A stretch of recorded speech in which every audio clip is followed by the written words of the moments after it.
जय श्री कृष्ण विद्यार्थी मित्रों, कैसे हो? अच्छे हो। अब हमने हिंदी विषय में जो पाठ की शुरुआत की थी, आपने पहले वीडियो में देखा, आपने आसपास के आपके परिवार के सदस्यों के नाम लिखे और उसके आपने अपने मित्रों की भी सोच लिखी, परिवार के सदस्यों की सोच लिखी और मित्रों की सोच भी लिखी। और दूसरे वीडियो में आपने क्या किया? तो दूसरे वीडियो में मैंने आपको कहा था कि उसमें मैं आपको मेरी जो सोच है उसके बारे में मैं बताऊंगी, तो मैंने बताया, आपने वो भी देखा होगा। अब हम इस वीडियो में क्या करेंगे? तो इस वीडियो में ये पाठ का नाम है सोच अपनी अपनी, इसके विषय में आपको मैं कहानी बताऊंगी। क्या? आपको मैं एक कहानी बताऊंगी। कहानी आपने सुनी ही होगी, कहानी आपने बचपन से ही सुनते आते हैं। ये ऐसी सुंदर कहानी है।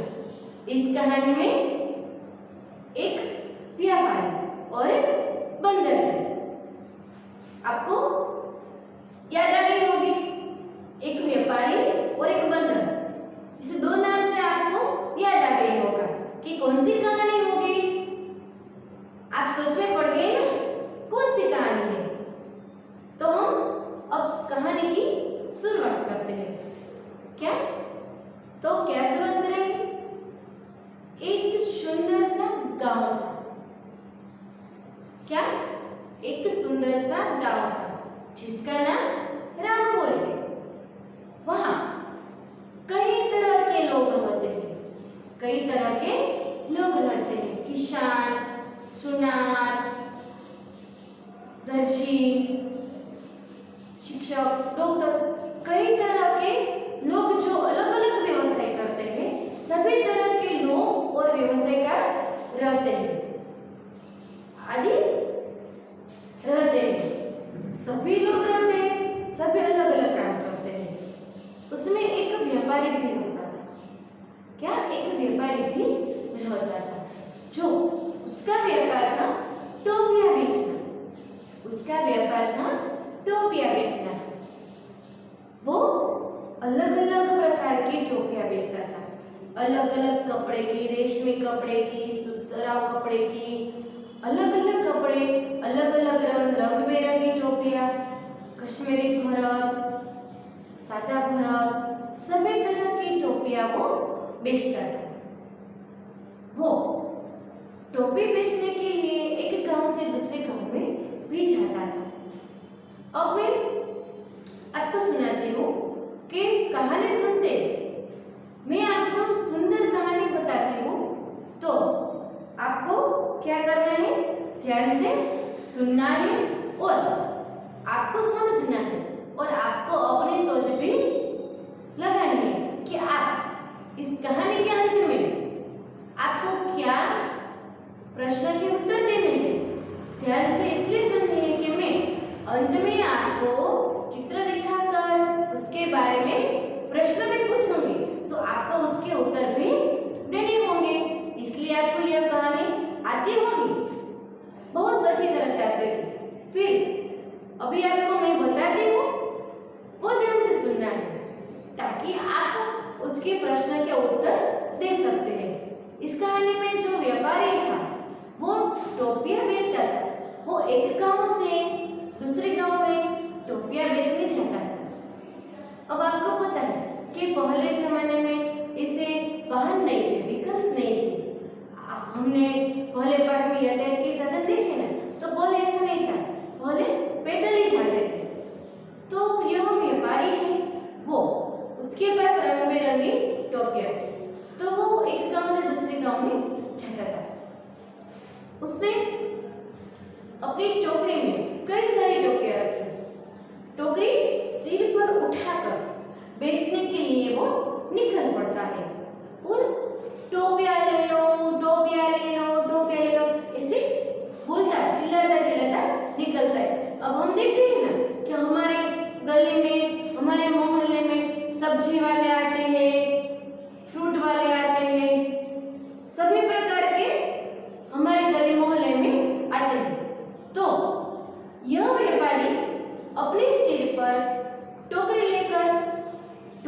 बचने निकल पड़ा।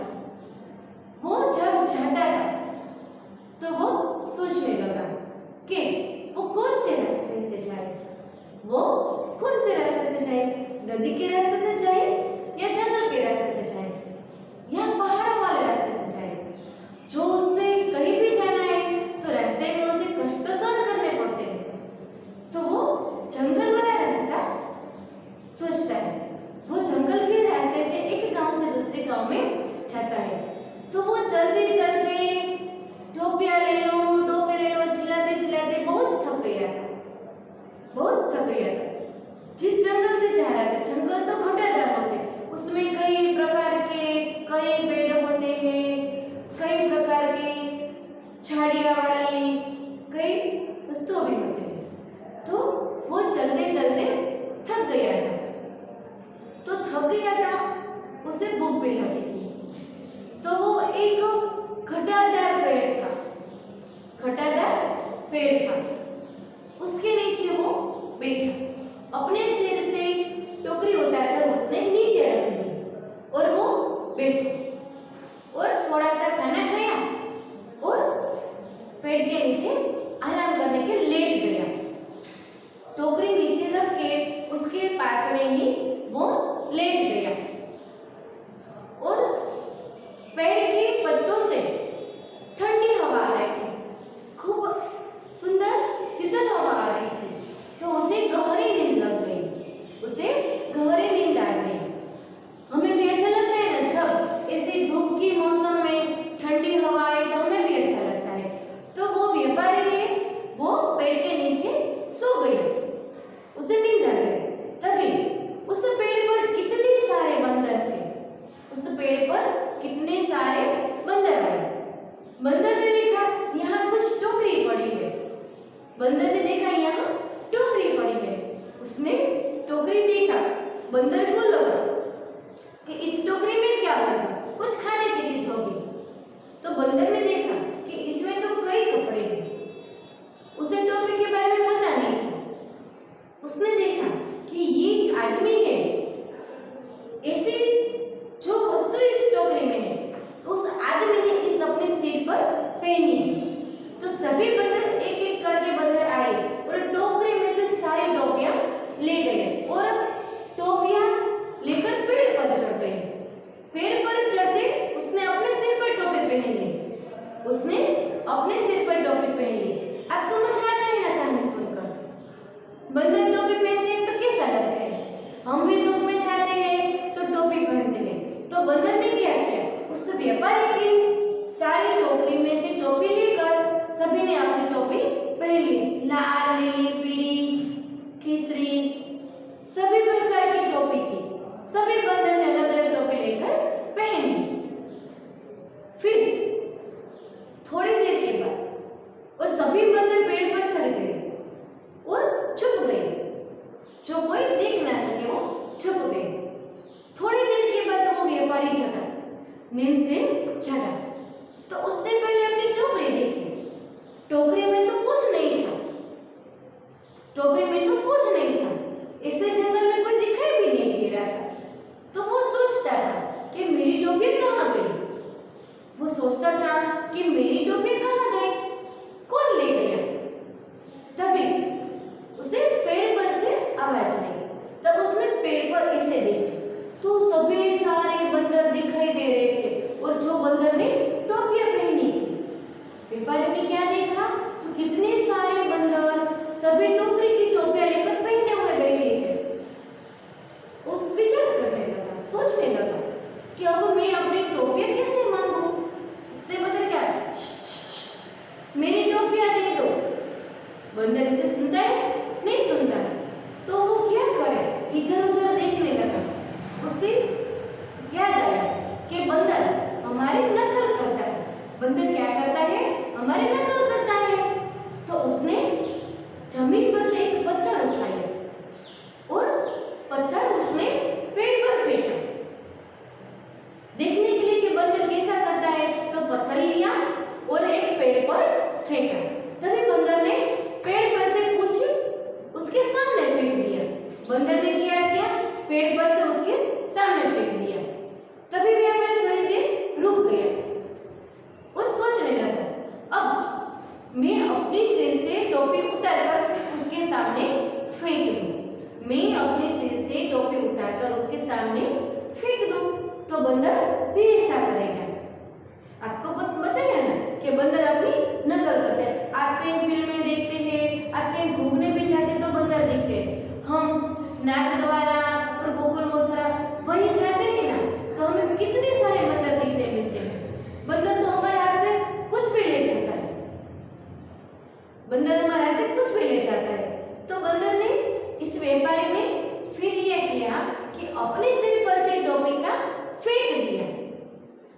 बंदर ने देखा, 2 मिनट के लिए बंदर और सभी देखते रहे, सभी बंदर।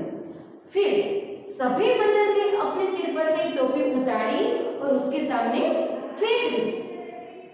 व्यापारी मन में खुश हुआ, आनंद से वो उठा। उसने क्या किया, फटाफट टोपियां इकट्ठी की और फटाफट से अपनी टोकरी में इकट्ठा कर ली और उसमें भर दी और वहां से निकल पड़ा और वहां से दूसरे गांव में जाने के लिए वहां से फटाफट से निकलने पड़ा और आगे जाके टोपियां ले लो बोलता चला पड़ा। और सभी बंदर पेड़ पर एक दूसरे का मुंह ताकने लगा। क्या करने लगा, एक दूसरे का मुंह ताकने लगा, देखने लगा। सभी बंदर ने एक दूसरे के सामने से देखते रहे, हमारी तो टोपी भी गई, हमें तो कुछ नहीं मिला, और वहां से भी चले गए। तो इस कहानी से हमें क्या सीख मिलती है? आपको अपनी सोच के हिसाब से बतानी है कि इस कहानी से हमें क्या मिलती है। तो हमें अपनी सूझबूझ से काम लेना चाहिए, हमें अपनी सूझबूझ से काम लेना चाहिए। जैसे इस व्यापारी ने क्या किया, हम क्या करते हैं, बंदर ले गया सो ले गया, अब हम बंदर को छेड़ते हैं तो बंदर हमारे ऊपर खींचाता है, चिढ़ता है, तो हम होते तो वहां डर कर ही चले जाते। पर ये व्यापारी ने क्या किया, ये व्यापारी ने अपनी सूझबूझ से काम लिया। तो हमें इस कहानी से सीख मिलती है, हमें भी कहीं भी जगह कहीं भी किसी भी मुसीबत आए, कोई भी वस्तु हमारे जीवन में आए, तो हमें अपनी सूझबूझ से काम करना चाहिए। जैसे बंदर ने ये टोकरी देखी, उसमें वस्तु भी देखा, बंदर को पता भी नहीं था कि ये क्या था, उसने उस आदमी के सिर पर टोपी देखी और पहन ली। तो हमें क्या करना है, हमें भी किसी भी जगह हम पढ़ाई करते हैं तो हमारे लिए शिक्षक पूछते हैं, तो हमें पहले अपनी सोच करना चाहिए, हमें विचार करना चाहिए कि हम इसका उत्तर कैसे दें। इस तरह अलग सोच होती है। तो इस कहानी से हमें सीख मिलती है कि सूझबूझ से काम करना चाहिए, धीरज और धैर्य रखना चाहिए और सूझबूझ से भी काम करना चाहिए। विद्यार्थी मित्रों, आपको यह कहानी कैसी लगी? अच्छी लगी ना? बहुत मजा आया होगा आपको यह कहानी सुनने में। आपको इसी तरह कितनी भी कहानी है, क्या है, इसी तरह कितनी भी कहानियां हो तो आपको अपनी नोट पोथी में लिख के, कहने का मतलब है कि अपनी एक नोट पोथी में कोई भी एक कहानी लिखो, आपको जो पसंद है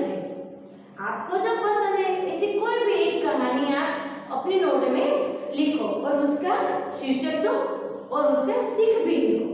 जैसे इस कहानी का शीर्षक क्या था, तो टोपी वाला वीडियो। सीख क्या मिली, तो अपनी सूझबूझ से काम करना चाहिए। तो कहने का तात्पर्य अब यह है कि हमारा जो पाठ है सोच अपनी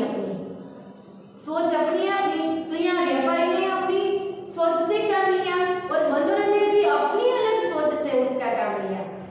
तो विद्यार्थी मित्रों, इस वीडियो के माध्यम के द्वारा आपने कहानी पढ़ी।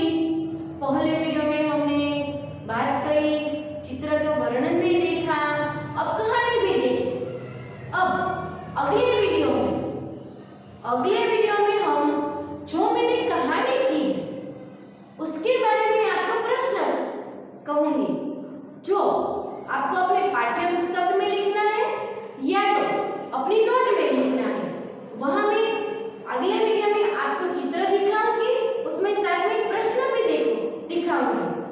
आप उस चित्र के सामने प्रश्न है, उसके नीचे आपको उसको उत्तर भी लिखना है।